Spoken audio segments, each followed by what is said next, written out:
You're listening to Pathways and Means, a podcast that inspires and shows people how to tap into their creative spirit.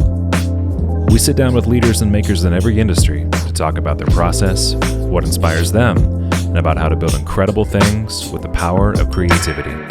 The future belongs to the creators, so come join us. This is Pathways and Means.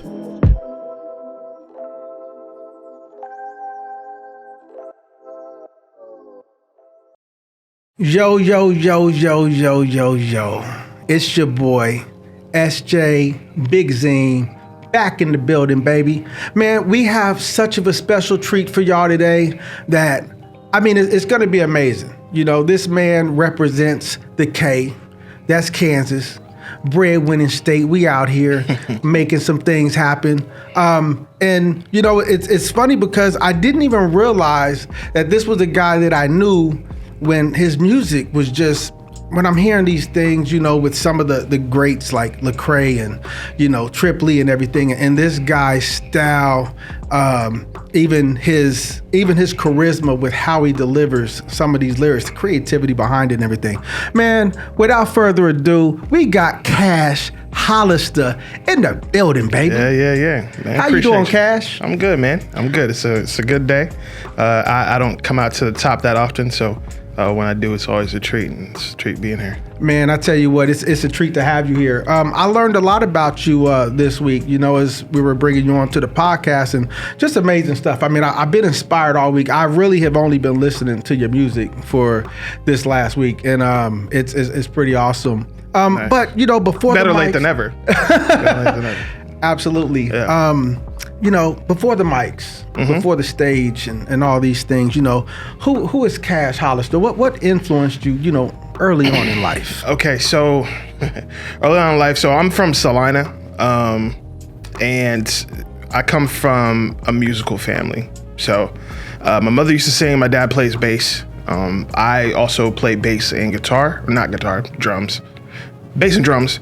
My brother plays drums, my sister plays drums, sings, plays guitar, all that stuff. So like we came from that type of background. We was kind of like the Black Partridge Family for a while, right? You know, sang like a gospel, you know, family, used to sing around. And then, you know, from there, I kind of broke off because I realized I really couldn't sing. So I wanted to find like my own niche, and, you know, stumbled upon Yo MTV Raps as a kid. And that kind of is what started, you know, my whole journey into hip hop. So, just a musical nerd who just loves hip hop, and who just loves just the art of creativity as far as rhyming, the art of lyricism. Man, I'm really glad you even ended it how you did that, the art of lyricism. Because as I'm listening to your music, and particularly Now or Never. Okay, so I'm sure you probably heard this before, but bro, how you came on that Now or Never at the beginning all the way through, there was nothing traditional about that spit. I mean, you came in, you said a whole lot of different stuff, you know, not Stella, but the Groove back. But all the way up to that and all the different things you were flipping, as far as, do you just try to go way out here to be like, I'm about to shine on these cats and show them how much preparation went into this? Because even like the background stuff, like I'm listening to it all, because the Now or Never, you get the 4, 3, 2, 1 with the whole flow and all the stuff in the background. And man, people don't be thinking like that, man. So how long does it take you to put together a song? Man, it takes, so it can go anywhere from like a day to like months. Because how I feel about like just the creativity and layering the songs. Like rarely do I just kind of approach like I just want to rap. There are times where I do. It's like I'm a rap. I'm not gonna, you know, put background vocals. I'm not gonna put like a little audio excerpt. I'm not gonna do all this extra stuff that I love doing. But then there are times where I feel like it's necessary. And I've just studied like the greats. The greats do that. Like, you know, when I listen to like Thriller and how like Quincy Jones and Rod Temperton used to just like stack Michael Jackson's vocals, you know, like Mike would just do take after take after take, and then they would just make sort of like these sonic soundscapes. as opposed to just raps. So that's the way that I sort of approach things sometimes. Other times I just rap, but with something like Now or Never, I just felt like some of that was just necessary. Like the beat that Wayne Valentine gave me for that, I was just like, okay, I need to add something to it. And so that's kind of what you heard. Man, that was it was amazing. I mean, it really was. And your man's at the end of the song. Now, who was that? Because he sounded like he was really taken. Mm-hmm. Sound like he could even been calling from a jail cell or a prison. You know what I'm saying? But he was just saying, as far as he's like, man, just his feelings. You could tell that man was touched for him to leave a message like that. Okay, so there's an interesting story behind that. So the guy that was on that, he actually was a rapper one time, but he's now actually a talk show host. His name is Abraham Hamilton III. And he had left that after listening to like a mixtape that I was on, featured on for somebody else's mixtape. And so he just kind of told me, kind of keep going, like what you hear, keep going, stay focused. And I put that on there because I was not focused. So like the whole point of like even the EPs that I had dropped was like I needed to get back on focus. Like Now or Never is basically just the conversation to myself.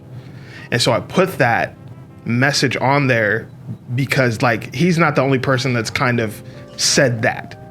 Like there's been quite a few people that have said, just encouraged me and have, been fans and stood by me. But like, I hadn't necessarily been doing what I was supposed to do as far as music.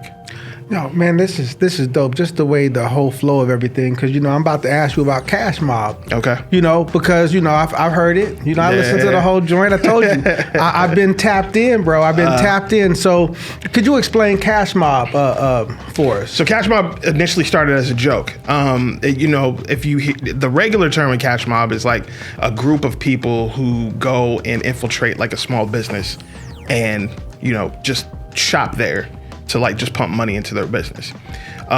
So somebody was talking about on Facebook, there was a cash mob that was happening. And then just for me, I just made some sort of a joke, like, or everybody's gonna go buy Cash records. And like, it was funny. And so that name sort of stuck. So it really is just like a group of people who really, support Cash Hollistah. Rihanna's got the Navy. Bieber's has the Beliebers, you know what I mean? So Cash got Cash Mob. No, it's dope because I listened to the intro and everything, and you just talking about, man, I'm making this EP strictly for my fans. When I listen to it, brings me to Showtime. Okay. Now that's Showtime. Now that's been on repeat pretty heavy. There was a line specifically that really caught my attention. Which one? Man, you said a lot of these fans think that we holding hands when dudes is tweet away from getting shown these hands. You even talked about being, in a genre with some people that you might not even like. I know there's a lot of people who, are Christian hip hop artists, and some people feel certain ways about that title. Others fully embrace it. How do you feel about that title, and how do you feel about like even some of the statements you made in that song? Because clearly, there's there's a lot that goes on. And I think Christian hip hop is cool as far as like a subgenre. I don't necessarily have a lot of issues with the subgenre. I do have a few, but it's the genre I grew up in. Obviously I love hip hop just in general, but just kind of growing up in the church and stuff like that. Like that's what I naturally gravitated towards. But then like once I got into the industry and kind of saw what it was, I wasn't a big fan. So a lot of times, like I operate, even though I have a lot of friends in that, industry or in that side of things. For me, I like operating outside of that. Like I'm able to navigate in different circles, and do shows in, quote unquote secular places. and that's kind of the way that I move. But sometimes, like, being lumped into the Christian hip hop field, it's something that I don't necessarily care for. I think just there's stigmas and there's things that are attached to it that I personally just try and fight. Like, a lot of times I really just want to rap. I don't necessarily want to bring like sermon. I don't want to do a sermon. Like, I just want to rap sometimes. And I think there's in many ways like the fan base of most Christian rappers, that fan base kind of expects you to do that. To give a sermon. To give a sermon like Jesus, Jesus, Jesus. And if you want that, there's other artists for that, but I'm just not one of them. I'm just not. That's not me. That's not what that's not what I want to do. So. No, I can dig it completely because there's so many things that can be talked about that people deal with just in regular life. Right. Scribbling Idiot song. Shoulda, coulda, woulda. Wow, okay. You went back in the archives for that one. That's well, man. I'm saying. I mean, because I haven't heard you goat mouth the verse yet. Because, like I said, I stay on my lyrical stuff. I'm a hater, right? I've been a hater. I'm not a hater anymore, correction. But I have been a hater back in the day if your lyrics ain't where they needed to be at. So I'm listening to your stuff, and I'm listening because I'm like, okay, where's Cash at? And I'm telling you, every time it's been top notch. You know what I'm saying? I haven't, so kudos. Man, but the verse, there were some things that were being said in this verse. But the thing is, so I'm listening to it, and there was a shock factor to it for me because there were some things that were said. But then as the verse proceeded, I understood why those things were said because you started talking about these nightmares that I'm having. I can't shake, and they feeling like this, and it's like my daughter got to be fed. If I could just get out of this bed, But there were some things I think you said some about sometimes I want to choke my baby mother's throat. That was one of them. Yeah, that was one of the lines. Do you think the way that you come at your verses and some of the things that you might talk about and then bring it back to the fold, do you do that to get a rise out of some people? Just so as far as so they can, like, they might be listening and then it's like, oh, this is gonna wake them up. Sometimes I do kind of think, okay, this is gonna be one of those type of verses, but a lot of times, like, it's just kind of what I want to write, and I want to approach that verse from sort of a different way, because I did sometimes, like, I listen to, if I'm like on a posse cut or like a feature track, sometimes I'll listen to what everybody else has put and then figure out if I want to kind of still stay on that or just approach it from a different angle. So, like, I had heard some of the other verses from that and was like, okay, let me just do it this way. Like, so approach that shoulda, coulda, woulda from the perspective of someone who is kind of just like not depressed, but just had a bunch of stuff going on in his mind. And it was like, okay, I got to get focused. I knew I like that, the hook, I should have started my day off bright and early. It, like, when you start your day off at like 1 or 2 in the afternoon, stuff gets messed up. Right. So that was coming from the perspective of somebody who woke up at like 3 in the afternoon. Okay. Okay. As opposed to starting this day off bright and early. No, so, that is dope. Even looking at some of the visuals that you've had, like for the Gorilla video, I mean, you filmed that back in like 2012, and I mean, and it looks like it's something that could just ride right now. Yeah. Did you have stuff to do with that video production? Okay, so shout out to Josh Hernandez. That's my guy.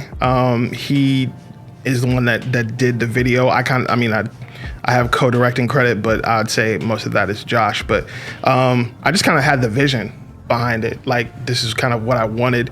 When I approach those things, I'm always trying to be like, I want to be mentioned as one of the best in wherever it is. So, like, when Gorilla, like when we approached that, it was like, I want one of the best videos in Christian rap, one. But I want one of the best rap videos that's ever came out of the state of Kansas. Like, that was the point. Like, because I'm from the K, like that's how I started off, the record. So I'm like, no, I want one of the best videos. Like, this is like a classic Kansas rap video. You have to mention this video. So my whole thought process behind that was like, we need to do something that makes that statement. No, that's dope. And another thing, Topspin. Yeah. Topspin, he did that production, huh? Yeah. Shout out to Top. That's my guy. I did not know that. He's done many beats for me in the past. Wow. So okay. I was trying to figure out like who made this beat, right? And because just how it starts out with the sounds and everything, and it go to where it go to. And then I was, going through what I was doing, and then I saw that it had Topspin and stuff on there. So yeah, you got top notch people. Yeah. And things. Yeah, man. Top is one of those guys. Top is a hater too. So, so a lot of times, like if I'm in the studio with him, I'm trying to do things to make him like it. You know what I mean? Like, and he'll tell you. He tell it like it is. Yeah, he'll tell if you don't like it. So, like a lot of Gorilla, like I'm gonna be honest, like Gorilla, it took me I sat on that beat for like 5 months. I heard the beat once, and I was like, I'm an idiot if I don't buy this beat now. Yeah. So I just went and got it. And then just sat there for about 5 months because I was like, I don't know what I'm gonna rap about on this thing. Cause this sounds epic. Right? So then I finally got around to it, and and what you hear is what you hear. And so and that's kind of the thing was for me, I try not to make disposable music. Like I want that music to stand the test of time. And so, Gorilla's approaching 10 years and I can still rock that record now. Man, if King Kong had a microphone. Shout out to Sean Johnson on the hook too. Hey man, that was crazy. Yeah, shout out to him. Kansas Music Hall of Fame. First of all, congratulations. Thank you. As far as that whole thing, I know they brought you in. I know you helped induct. Well, you did induct Tech Nine and everything. How did this whole thing come about? I mean, I know that even to be asked to be on something so prestigious, how did all that make you feel? How did it come about? So I've known about the Kansas Music Hall of Fame for probably 10 years. It's a guy named Rudy Love that originally was inducted. That's how I knew about it. So I started like looking at it, became a member a while ago with the selfish ambition that I wanted to be the first rapper inducted into the Kansas Music Hall of Fame. I just was waiting because the requirement is you have to be 20 years in order to be considered for induction. So I was like, all right. At that time, I think it was it's like 5 years in. So I was like, okay, be a member. I'm by my time, and then come 2023, I'm gonna get in, right? So maybe 2 years ago, I had watched like the ceremony, and I just did not like the ceremony. Just didn't like the way it looked. That was it. It was. And to be honest, like they didn't really necessarily know kind of like what they were doing. It was thrown together right when the pandemic happened, and so they were just like, okay, we got to figure this out. We can't do what they normally do, which is like a live ceremony in Lawrence at Liberty Hall. But it was our first virtual ceremony, and I just saw it, and being involved in film and promotion and commercial work, I was like, let me help. I want to help. I want to be a part of it. So I reached out to one of the board members, Brandon Draper, and Brandon was like, why don't you just be on the board? And I had never thought about that, being on the board. And so I was like, they're going to let me be on the board. We had a few months where I kind of talked to some of the people on the board, like the president, and kind of just showed him, hey, this is what I do. This is what I see the hall becoming, I'm in talking with the board, they were all in, and so that's kind of how I got in there. And yeah, the first thing was Brandon was like, okay, so hey, Tech is getting inducted this year. You want to induct him? And I was like, okay, sure, yeah, why not? You know, so that's kind of how that happened, and it's been a very interesting ride as far as being able to go back and look at the history of some of the people to come out of Kansas. There's things that I've always known, just being a music nerd and being, you know, Kansas driven, Kansas focused. So like I've known about Melissa Etheridge, I knew about Martina McBride, I knew about Charlie Bird Parker, you know, but just to kind of see like some of the writers and the publishers that have came, just all the musicians that have came from Kansas in that Kansas City area has been really, really awesome to see. No, that's amazing stuff. You know, I've been seeing you pop up a lot because, like I said, I've been, you know, following you and watching you for some time and doing major things at some of these colleges. I hear that did they use some of your material to teach out some courses? Yeah. So, so I was at a community college in Southwest Kansas. Shout out to Liberal, it was Seward County. They in their American Lit class, they had required them to watch my videos, so Jump and Faithful and things of that nature, to kind of talk about just the art of rhyming and telling a story. And so when I came down there, we kind of watched the video, and I kind of told them the backstory behind that song as far as like Jump, and then kind of broke down some things as far as like my what I was saying when I was rapping in Faithful. So you know, a song that I've had in heavy rotation, it's a verse you have on there, it's called Alive. I am Cash Request. Okay, yeah. Man, it's got such of a cool vibe to that. It's almost like a song. I know at the end talk about, you know, breaking out the grill, putting some hot links on it, but it sounds like a summertime. I mean, it's a feel-good song. How did you get connected with the people doing that? It almost sounded like they was out of California. I heard them say something about Crenshaw. I think Catch Request, that's the guy whose song it is. He was living in Wichita at one time, and he had asked me to get on there. He was on there with a group called New Lyric out of Wichita, and then Roy Moy III, who's also from Wichita. And he just reached out to me and asked, and I was like, yeah, sure. Yeah, I mean, when you were talking about how you're a fan of just making great songs and looking to some of the greats, it's apparent in the music because it's all there, and it's just pretty amazing. Now, there was an art thing that you put on. The art exhibit. The art exhibit. Now, how did that come about? Okay, so initially, like 2 years ago, I approached the art center in my town about like just doing a sort of like a Black History exhibit, and they were kind of going through some leadership changes, so that ultimately didn't pan out. But the lady that was there ended up going to the college, one of the colleges in Salina, Kansas Wesleyan, and she ended up being the curator for there. And she just hit me up like last May. She had hit me up and said, hey, I never forgot that idea. Would you want to do something here at the college? And so I was like, yeah, of course I'd do it. And then promptly did nothing for like the next few months. It took maybe about a good 2 or 3 months before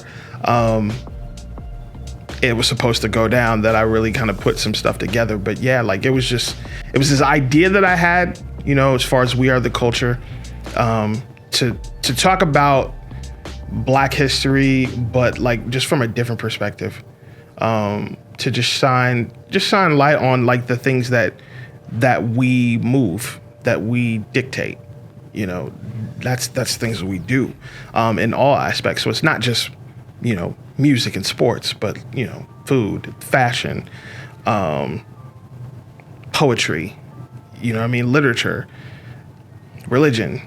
I mean, like all those things, like, you know, there's things that we do that are, you know, it's the backbone of American culture.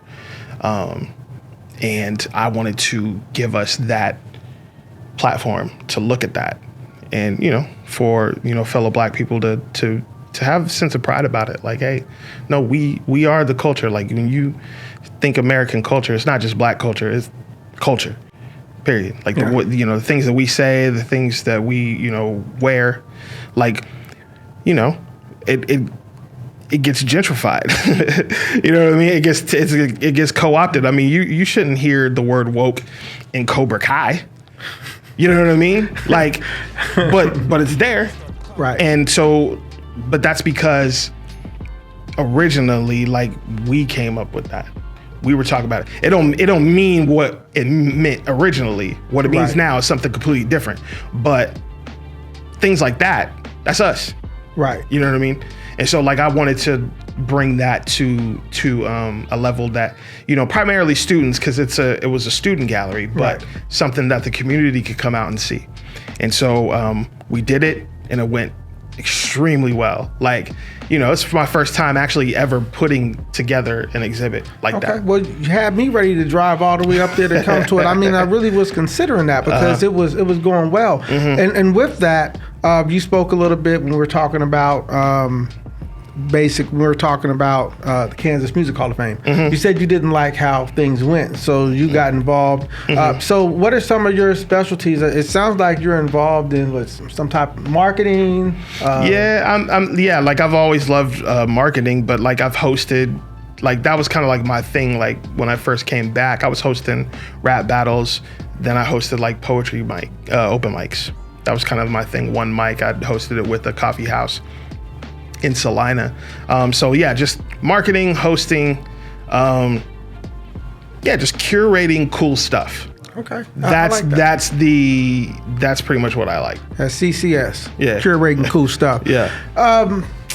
Last question I'm gonna ask you. Okay.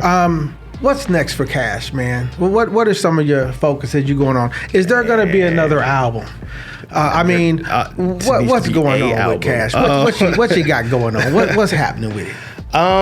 You know what? I would love to finally come out with the album. I think that's what most of the Cash Mob has just been waiting patiently for years. We have been. I would love to do that. I love to travel. I think now that everything's starting to open back up, I want to tour at least once. So, be an opening act for a major act. That would be great.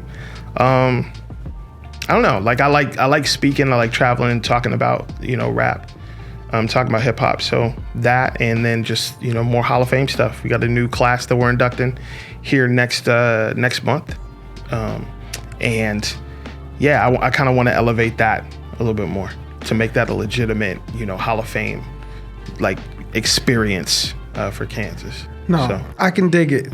Well, there y'all have it, ladies and gentlemen.